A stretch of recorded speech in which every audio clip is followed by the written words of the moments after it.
মাত্র 30 টাকা দিয়ে খাই এলাম কামাল বাজারের বিখ্যাত খিচুড়ি, যেখানে প্রত্যেক সপ্তাহ 2 দিন 260 কেজি খিচুড়ি সেল দেওয়া হয়। খালি খিচুড়ি না, এখানের মাঝে আরো বহুত জিনিস আছে। আর এটা সপ্তাহ আজকে আমি আপনার ভিডিও দেখাইমু। আর এই খিচুড়ির রহস্য জানতে হইলে অবশ্যই ভিডিওটা শেষ পর্যন্ত দেখা লাগবে। এই খিচুড়ির সম্পর্কে আজকে বুঝতে জানবো, তো ভিডিও বিস্তারিত দেখি।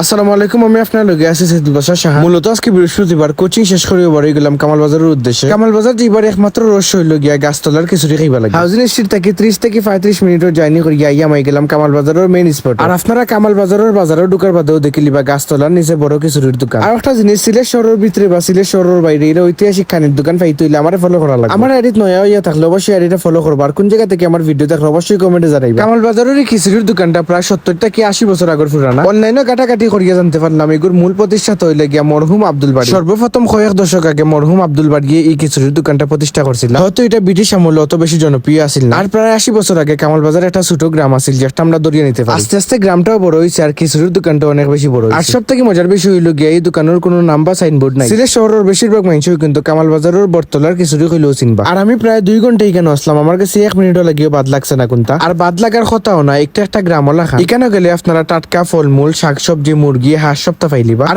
একটা জিনিস দেখলাম, তারা প্রত্যেক 15 মিনিট 20 মিনিট পরে নতুন করে খানিও কল মানায়। আর সব থেকে ইন্টারেস্টিং বিষয় হইল কি প্রত্যেক মিনিটে 15 থেকে 20 জন কাস্টমার থাকবাও মাস। যেমন তারা 4টার সময় একটা খিচুড়ি বানাইছেন, আবার 5টার সময় আর একটা খিচুড়ি বানানি লাগে। মানে 1 ঘন্টা আধা ঘন্টা বাদে তারা নয়া করে খিচুড়ি বানানি লাগে। খালি খিচুড়ি নাই, পেঁয়াজি না মানিয়ে তো থাকাও যায় না। আমার দেখা মতো প্রত্যেক মিনিটে কাস্টমার আইরা আর তারা সার্ভিস দিয়া যায়। আর কামাল বাজার আমি যে খামি আইসলাম, মানে খিচুড়ি খাইবা লাগিও আইসলাম। আর আমি এই খিচুড়ি অর্ডার দিলাম। খিচুড়ির প্রাইস আছিল 30 টাকা, বাট ডিম নিলে এক্সট্রা পে করা লাগবে। খিচুড়িটা যখন খাইলাম আমার কাছে মনে হইলো আমি খিচুড়ি নাই অমৃত খাইলাম। খিচুড়িটা আমার কাছে অত বেশি ভালো লাগছে আপনারা আমি বুঝাইতে পারতাম। আর আমি মোট 3 প্লেট খিচুড়ি খাইলিছি। আর এখানে আপনি যত খিচুড়ি খাইবো তো আপনার কাছে ভালো লাগবে, আরো খাইতে মন চাইবে। আর তুমি কি ইউটিউবার আর ব্লগার, তার কাছে এটা কোনো ফাত্তাও নাই। আর ফাত্তা না দেওয়ার একমাত্র কারণ হইল গিয়া তার অরিজিনাল কাস্টমারের অভাব। আর অনলাইনও কাটাকাটি করিয়া আর একটা জিনিস জানতে পারলাম, তারা প্রত্যেক বৃহস্পতিবার আর রবিবারে 30 থেকে 40 হাজার টাকা সেল। আর আপনারা ভিডিওর মাঝে একটু জায়গা দেখতে পারবে এখানের মাঝে কত মানুষের ভিড়। আর আমার কাছে লাগে আরো 5 বছর বাদে কামাল বাজারের রাজধানী হইবগি খিচুড়ির দোকান। আপনারা হয়তো অনেক 5 স্টার বা বড় বড় রেস্টুরেন্টে খিচুড়ি খাইছেন, যেটা খিচুড়ি হলো রেসিপি আপনি হইতে পারতেন না, বাট আমি আপনারা শিওর দিয়ে হইতে পারবো। কামাল বাজারের এই ভাইরাল বটতলার খিচুড়ি রান্ধা হয় অরিজিনাল লাকড়ির চুলার মাঝে। আর খিচুড়ির মাঝে তারা কোনো ধরনের আলতু ফালতু মশলা ইউজ করেন না বা ফুড কালার ইউজ করেন না। আর খিচুড়ির অত বেশি টেস্ট হওয়ার মূল কারণ হইল গিয়া লাকড়ির চুলার গ্রান আর ধুমা। আর আজকে ভিডিওটা অতক্ষণ পর্যন্ত ভিডিওটা ক্লিয়ার লাগছে অবশ্যই আমার কমেন্ট করে জানাইবা। আমার এডিট নয় থাকলে অবশ্যই এডিটটা ফলো করবা আর ভিডিওটা শেয়ার করি আমার মেনশন দিবা। দেখো